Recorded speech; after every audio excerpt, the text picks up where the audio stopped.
Para magbigay ng detalye tungkol sa pampublikong transportasyon ngayong undas, makakapanayam natin si Transportation Assistant Secretary Maricar Bautista.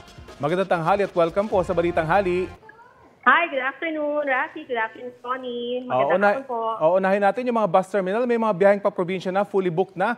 Kailan yung inaasahan yung dagsa ng mga pasahero?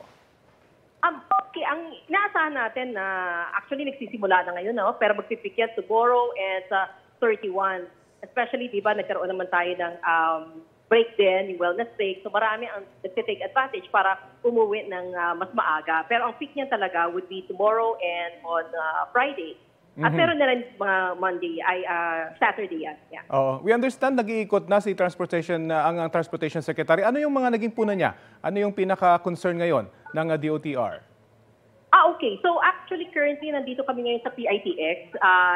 Makailang beses niya nang punta dito pagbisita. But this time, ang isinasagawa ay yung random drug testing para sa ating mga driver, especially mga papauwi na, no? Dagsa na rin ang pauwi ng probinsya. At ito na yung mga sa long haul, yung mahabaan. So kanina, so far, meron ng mga more than 140 drivers na drug test. And so far, negatibo naman sila. Maliban lang sa isa daw na nag-iwan ng kanyang lisensya at hindi na bumalik. So, siyempre, yan ay pinaghahanap na rin para tanungin kung bakit umalis na lang siya kasi kailangan natin masiguro, no, na ligtas talaga at maayos ang kondisyon ng mga drivers natin, lalo na sa mahabaang paglalakbay. At Asek, kumusta naman yung kahandaan ng mga airport? Yung airport na nagpunta na rin tayo, I think last week yan, at maayos naman ang paliparan natin at nagpapasalamat din tayo sa NNIC dahil marami ding improvements and in fact, I think if not na-implement na nila yung self-service na kanilang check-in at even yung bag drop, sisimulan na rin yan o kung hindi ay nasimulan na nila yan.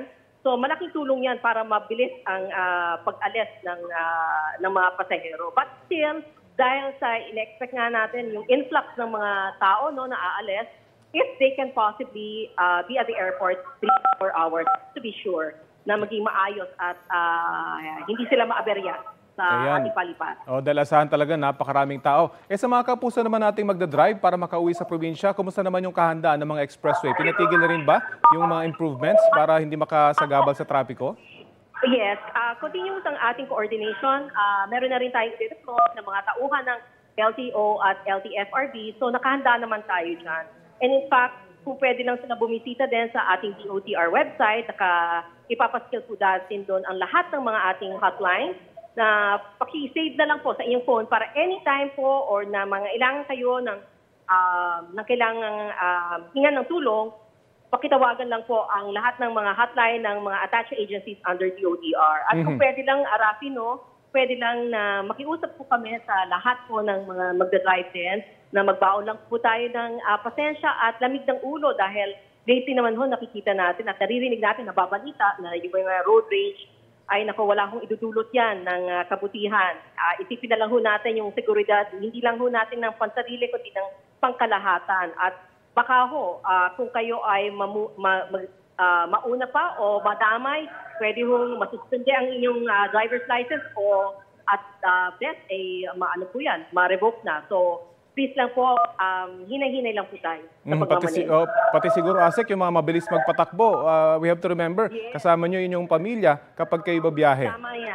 Tama yan, oo. At yun lang, ang maganda din po ay natin dahil kung alam naman po natin na dagsa ang papunta ho sa sementeryo, agahan po natin ang pag-alis o kaya naman po ay huwag na po tayo sumabay para hindi rin po tayo maaberya. Okay, maraming salamat po sa oras na ibinahagi nyo sa Balitang Hali. Maraming salamat, Rafi. Si Transportation Assistant Secretary Maricar Bautista.